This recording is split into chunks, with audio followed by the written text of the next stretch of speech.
Je m'appelle Maude Martin-Gagnon, je suis chargée de projet éducatif au Musée de la Civilisation et j'étais co-animatrice des ateliers philo qui se passaient dans le cadre du Printemps de l'Esprit critique. Le Printemps de l'Esprit critique, c'est une initiative qui est née en France en 2022 puis qui est une série d'activités qui permet aux gens de venir vivre différents types d'activités pour développer leur esprit critique, pour enrichir les discussions.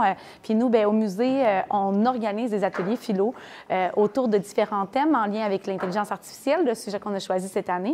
On a eu intelligence artificielle et créativité, intelligence artificielle et éthique, intelligence artificielle et communauté qui viendra. Et puis, il y a d'autres activités aussi de conférences qui se joignent à la programmation qui est toute disponible sur le site du Musée de la Civilisation. 180 degrés. Oui, c'est ça.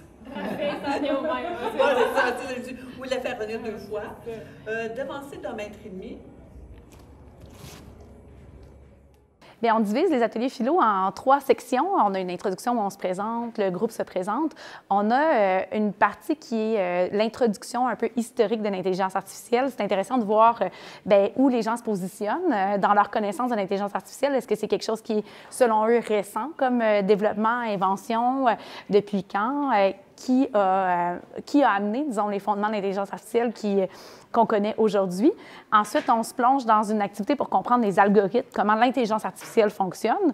On a toujours une petite amorce qui varie d'un thème à l'autre, donc qui nous aide un peu à se dégourdir, mais aussi à nourrir notre esprit des questions qu'on va pouvoir, dans lesquelles on va pouvoir plonger pour la suite. Après, il y a la grande partie qui est la discussion. Puis, on a toujours une petite conclusion où on a un collègue ou une collègue qui documente ce qui s'est passé, qui cartographie un peu les chemins de la pensée, de la discussion, puis qui nous revient avec ça en conclusion pour nous montrer tout le chemin qui a été fait dans la petite heure de discussion qu'on a fait ensemble. C'est un lieu où on voit se dégager ces grandes idées-là, alors qu'on est tous à un pied d'égalité avec les visiteurs. Donc, finalement, on fait ressortir ce qui nous habite tous, d'une certaine manière. C'est ça qui est agréable. Ça par rapport à notre pratique, mais aussi par rapport à l'intention du musée de questionner les grands enjeux de société, à la fois du passé, mais ceux d'aujourd'hui aussi également. Pardon. IA éthique là, bien, peut être complètement différente selon où on est. Hein, comme on disait tout à l'heure, le lieu, la culture, donc bon, individuel, ailleurs, le Canada, le Québec, donc tout ça, ça peut être différent. On a abordé aussi la question écologique.